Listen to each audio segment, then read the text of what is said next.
Bonjour, dans cette présentation, je vais parler des migrations de Syrie en Turquie qui se produisent depuis la guerre civile de 2011 qui a ragé en Syrie et qui rage encore de nos jours. Donc, la Turquie est reconnue comme un pays d'accueil et est actuellement le pays qui accueille le plus grand nombre de réfugiés syriens. Selon les données du Haut Commissariat aux réfugiés des Nations Unies, environ 3,6 sur 5 millions de réfugiés syriens ont immigré en Turquie depuis la guerre civile de 2011. C'est beaucoup. Et là, on va discuter de pourquoi la Turquie a été choisie comme principal pays d'accueil pour ces Syriens en guerre. La plupart de ces Syriens sont dispersés dans des zones urbaines, vivant dans des villes de camps réfugiés officiels. Donc, qu'est-ce qu'un flux migratoire? Un flux migratoire est défini par l'ensemble des personnes migrant d'une région à l'autre. Il existe des politiques d'immigration et d'émigration mises en place par les États cherchant à orienter et maîtriser ces flux. Les personnes étant considérées comme faisant partie du flux migratoire sont des personnes cherchant refuge dans des pays qui sont plus sécuritaires. La raison pourrait être politique, comme dans le cas de la guerre syrienne, économique, comme des crises économiques ou manque d'emploi dans le marché du travail, et finalement naturelle, comme des catastrophes naturelles ou des cas comme les réfugiés climatiques, qui souvent vont vouloir chercher refuge des changements climatiques qui auraient impacté leur pays beaucoup trop. Selon les Nations Unies, 13,1 millions de personnes en Syrie ont besoin d'une aide urgente depuis le conflit syrien de 2011 à 2014. Selon une estimation, plus de 250 000 personnes sont mortes dans ce conflit et des centaines de milliers d'autres sont blessées. Plus de 5,5 millions de Syriens ont trouvé refuge dans les pays avoisinants, dont la Turquie. Par contre, le taux de mortalité infantile en Syrie a diminué à son plus bas en 2022 à 17,8 décès pour 1000 naissances, ce qui est très bien pour la Syrie. Nous pouvons remarquer que le PIB de la Syrie est environ de 8,9 milliards de dollars en 2021. On peut voir également qu'il y a eu une chute autour de 2011 du PIB à cause de la guerre civile. Cette chute a engendré une crise économique dans le pays à cause de la guerre. Et c'est pourquoi la Syrie est encore appelée comme un pays en développement, puisque son PIB est très bas. Et le gouvernement du Canada dit que sur 13 millions de personnes en Syrie, environ la moitié ont dû être déplacées du pays, ce qui est très triste pour les habitants et ce qui montre que la guerre de la Syrie a vraiment bouleversé l'économie du pays. Donc, l'histoire des migrations. Une crise syrienne commence en 2011 et un an après le début de cette crise, la guerre civile commence. En 2011, les réfugiés syriens en Turquie sont 80 000 et vers la fin de cette même année, ils sont rendus à 150 000. Dès la crise, les autorités turques ont une politique de frontières ouverte et les réfugiés sont sous la protection temporaire du gouvernement turc. Le plan de départ était que ces réfugiés retournent en Syrie, mais à force que la guerre avance, le flux migratoire en Turquie augmente. Et finalement, la Turquie décide de ne pas exiger de retour en Syrie et laisse les Syriens réfugiés en Turquie pour ne pas qu'ils aient à retourner dans leur pays en guerre. Et nous pouvons voir comment que la tendance a augmenté des années en année, qu'en 2011 à 2012, elle a augmenté 10 fois et augmenté encore beaucoup plus en 2013.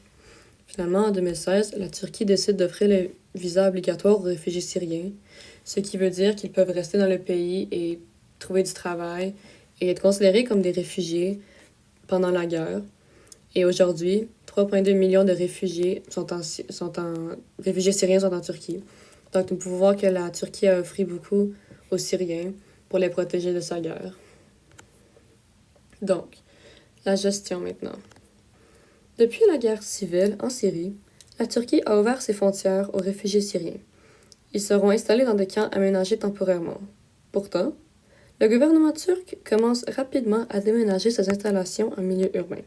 Et aujourd'hui, environ 95% des Syriens en Turquie vivent à l'extérieur des camps. Selon l'HCR, qui est l'Agence des Nations Unies pour les réfugiés, ils disent qu'il existe actuellement 21 camps dans 10 provinces où sont accueillis plus de 200 011 réfugiés syriens. De plus, 300 000 à 400 000 Syriens résident également dans les villes turques telles que Hatay, Gaziantep et Sanlifura. Maintenant, les répercussions sont les suivantes. Sur le plan social, les répercussions de ces migrations sont que les migrants syriens ne bénéficient pas officiellement du statut de réfugié en raison de la Convention de Genève. Ces Syriens ont donc une protection temporaire seulement. Cette protection leur accorde des droits limités. Par exemple, ils ont un accès réglementé au marché du travail, à la santé et à l'éducation. Sur le plan économique et du côté bénéfique, par contre, la hausse de la consommation stimule la demande et cela va engendrer la création de 8100 nouvelles entreprises, puisque les Turcs dépendent surtout de la consommation domestique. Du côté néfaste, par contre, il y a eu une diminution d'environ 2000 $ du produit intérieur brut par habitant en 4 ans, ou PIB. Puisqu'il y a une augmentation de main-d'œuvre, il y a aussi une baisse de salaire, ce qui va augmenter le taux de chômage. Cela aura comme effet de rendre l'intégration sociale des Syriens conflictuelle dans la communauté turque. Selon nous maintenant, la gestion de ces migrations connaît des points faibles en raison de que la population turque devient de plus en plus méfiante envers les réfugiés. Alors l'intégration sociale des Syriens devient conflictuelle, puisqu'il y a une augmentation des prix pour l'alimentation et le logement. De plus, la présence des réfugiés crée une concurrence déloyale sur le marché du travail pour les travailleurs turcs. Malgré ceci, cette gestion connaît des points forts car les réfugiés stimulent la demande. De nouvelles entreprises sont implantées par les Syriens et l'ouverture de frontières protège les Syriens de la guerre. Alors, la Turquie devient foyer sécuritaire. Selon le cadre de gouvernance des migrations de l'OIM, ils expliquent que les pays devraient promouvoir la stabilité, l'éducation, les possibilités d'emploi et réduire les facteurs de migration forcée. Pour les solutions de l'intégration sociale des Syriens en Turquie, éventuellement, la Turquie va accorder la protection temporaire aux Syriens, ce qui les laissera rester en Turquie autant qu'ils auront besoin et les aidera aussi à trouver un emploi pour les années qu'ils vont rester.